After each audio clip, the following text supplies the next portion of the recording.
WWE Evolve just delivered what might be the single best episode of developmental wrestling in 2026, and I'm absolutely furious that nobody is talking about it. While everyone was busy arguing about Raw and SmackDown storylines that go nowhere, Evolve quietly put together a 2-hour masterclass in professional wrestling that featured multiple show-stealing matches, shocking storyline developments, a star-making main event, and moments that would have been the talk of the wrestling world if they'd happened on literally any other show. And here's what makes me want to pull my hair out: this episode proves that WWE has more than enough talent to put on incredible wrestling every single week, yet they continue to keep these performers hidden away in developmental while recycling the same matches and feuds on the main roster. Before we break down this incredible episode match by match, I need to know, are you watching WWE Evolve every week, or are you sleeping on the best-kept secret in wrestling? Drop your answer in the comments, because after hearing about this episode, you're going to feel like you missed out big time. Let's start from the top, because this episode came out swinging with an opening match that immediately set the tone for what was going to be a special night.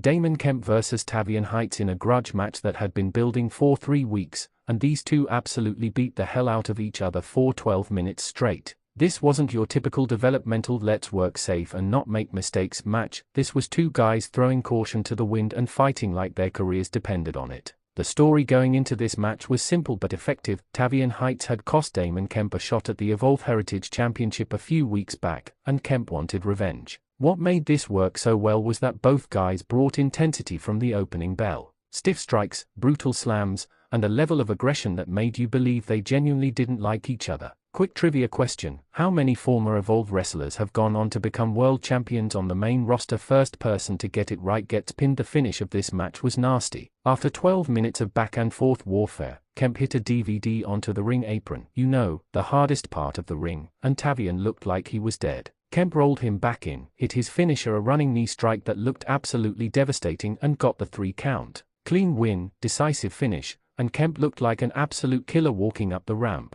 But here's what I loved about this: they didn't just end it there. As Kemp was celebrating, Tavian Heights got on the mic and essentially said, "You got me this time, but this isn't over."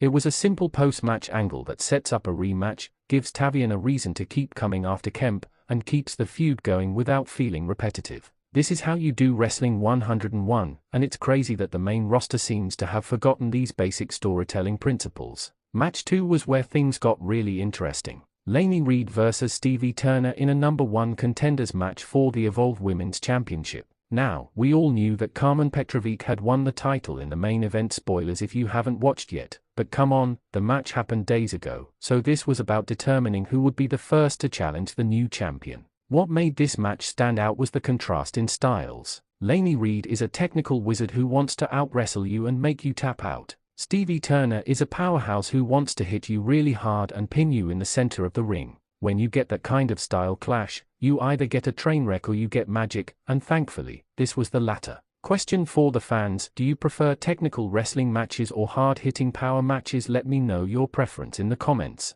These two went 14 minutes and told a beautiful story of technique versus power. Every time Lainey tried to work a submission, Stevie would power out. Every time Stevie went for a big move, Lainey would counter with superior positioning. It was like watching a chess match played at 100 miles per hour, and the crowd was eating it up. The finish saw Lainey lock in a modified armbar that looked absolutely brutal, and Stevie had no choice but to tap out. Lainey Reed is your new number 1 contender, and based on this performance, her match with Karmen Petrovic is going to be incredible. What I appreciated most was how this match made both women look good. Stevie never looked weak even in defeat, and Lainey looked like a submission specialist who can beat anyone if she gets her hold locked in. After the match, they did a backstage segment where the new Evolve Women's Champion Karmen Petrovic was interviewed about her title win, and Lainey Reed interrupted to lay down the challenge. Karmen accepted immediately. They had a respectful face-to-face stare down, and boom, you've got your next title match set up organically without an authority figure or convoluted storyline.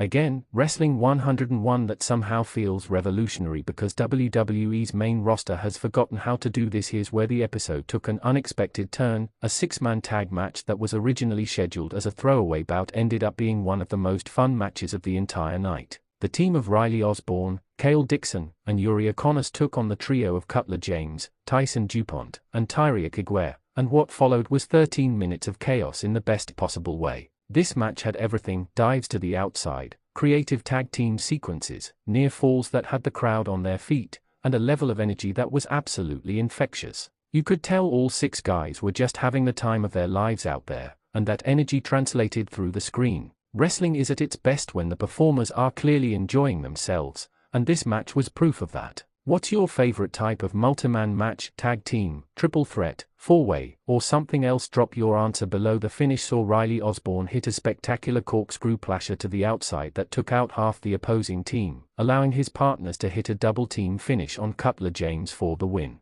Nothing groundbreaking story-wise, but sometimes you just need a match that's pure fun, and this delivered exactly that. But then we got to the segment that has everyone talking, and this is where Evolve proved they are not just about great matches, they can do compelling storylines too. We got a sit-down interview with the Evolve Heritage Champion, Axiom, who's been champion for over 6 months and has beaten everyone they've put in front of him. The interviewer asked him who he wants to defend against next, and Axiom said something that got the crowd buzzing: "I've beaten everyone in Evolve. I've proven I'm the best. So either bring me someone new, or send me to Raw or SmackDown where I can prove I'm better than everyone there too." That is a money promo. It's confident without being arrogant. It sets up future storylines. Who's this someone new they could bring in, and it plants the seed for a potential call-up that makes total sense given how dominant Axiom has been. This is the kind of promo that should be happening on the main roster but rarely does because everything is so scripted and sanitized. Do you think Axiom is ready for the main roster, or does he need more time in Evolve?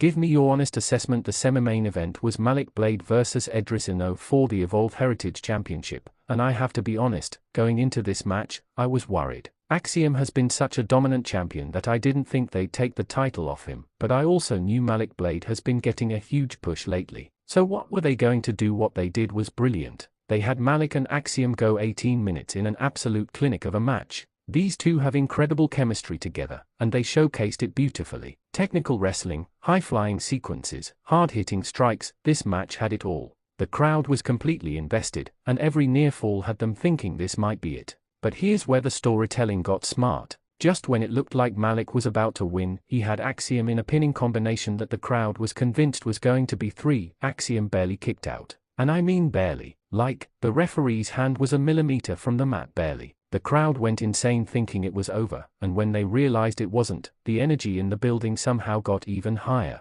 Axiom ended up retaining with his finisher, but here's the key: Malik Blade looked like an absolute star in defeat. He pushed the champion to his limit, he came this close to winning, and the story they told was that on another night, with 1 more second of advantage, Malik could have been champion. That's how you build a future star while keeping your current champion strong. After the match, Axiom and Malik showed respect, shook hands, and Axiom raised Malik's hand in a show of sportsmanship. But then, and this is where it gets good, the lights went out. When they came back on, there was a figure standing on the stage. The camera zoomed in, and it was someone we haven't seen in Evolve before. I won't spoil who in case some of you still want to be surprised, and this mystery person just stared at Axiom before the show went to commercial. That's how you create intrigue. That's how you set up future storylines. That's how you make people want to tune in next week. Why can't the main roster do this consistently? Who do you think the mystery person is? Drop your predictions in the comments. I want to see if anyone guesses correctly. And then we got to the main event, which I already covered in detail in my previous video, but I'll give you the abbreviated version here. Kendal Grey vs Karmen Petrovic for the Evolve Women's Championship was a 5-star classic. 22 minutes of absolutely phenomenal wrestling, perfect psychology, an emotional story, and a finish that made perfect sense.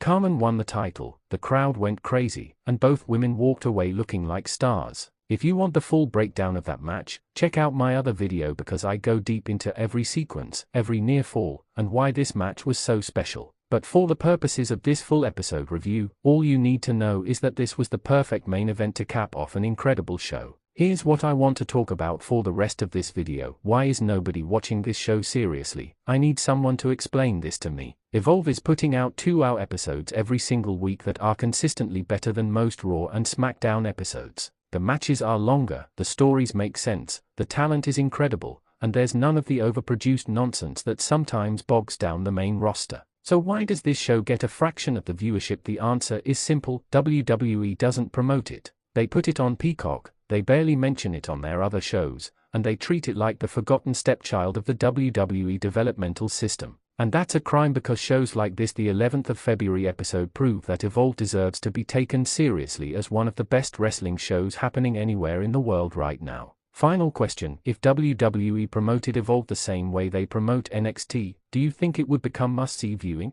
Or is it destined to be a niche show for hardcore fans only? Let me be clear about something: I'm not saying Evolve is perfect. There are still some rough edges, some performers who need more seasoning, and some storylines that don't quite land. But when Evolve is firing on all cylinders, like it was on the 11th of February, it's as good as anything in professional wrestling. And the fact that this level of quality is being hidden away on a streaming service with minimal promotion is absolutely maddening. Think about the talent on this show: Axiom, Karmen Petrovic, Kendal Grey, Lainey Reed, Malik Blade, Damon Kemp. These are all performers who could be contributing to Raw or SmackDown right now and making those shows better. But instead, they are in developmental, putting on classics for a few hundred people at the Performance Center and whoever's watching on Peacock. I want to be very clear about what I'm advocating for here. I'm not saying everyone in Evolve should be called up tomorrow. Some people genuinely need more time to develop, and that's fine. What I am saying is that shows like this, the 11th of February episode, prove that the developmental system is working, that WWE is producing incredible talent, and that maybe, just maybe, the problem isn't that there's not enough star power on the main roster.